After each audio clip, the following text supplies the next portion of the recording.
both in the area of early education and in the area of youth employment, we've been trying to be activists of a rather engaged and deliberate kind of bringing government, the private sector, and social partners together to try and solve these big social problems at scale in a way that is very execution focused. So delivers results in the short period of time while we're trying to solve the big system problems. So early learning is actually a very solvable problem in South Africa. And it's a really important one to solve. There are about 60% of children in South Africa, young children, who don't have access to any kind of preschool program that makes sure that they meet their cognitive milestones. And there is a direct correlation in South Africa between poverty and educational outcomes. It's an extremely stubborn correlation, and we have to break that pattern. And the single most effective way to break that pattern, all the global research indicates, is enable young children to meet their cognitive milestones early. They will sort themselves out, even in a poor education system, if we enable them to do that. We now have a big coalition in early education. Susie and I are both part of it indirectly. Neither of us actually are involved in early childhood education, but we are driving these coalitions that have, together with government, forged the solutions, the delivery solutions, to actually get to universal coverage of early learning by 2025 in South Africa.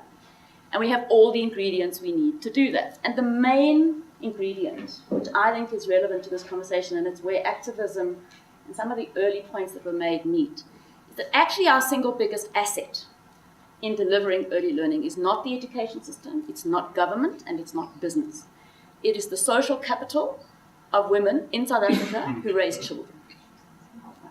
That social capital is a huge asset. It's a human capital of this country that needs to be unlocked.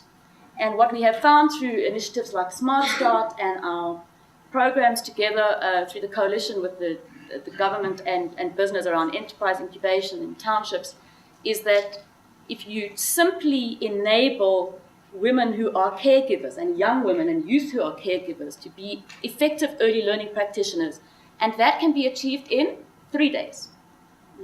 3 days. Right? Not 3 years, not 13 years, 3 days. Right? Because you are building on existing human capital. You are building on existing assets. You are building on existing infrastructure, processes.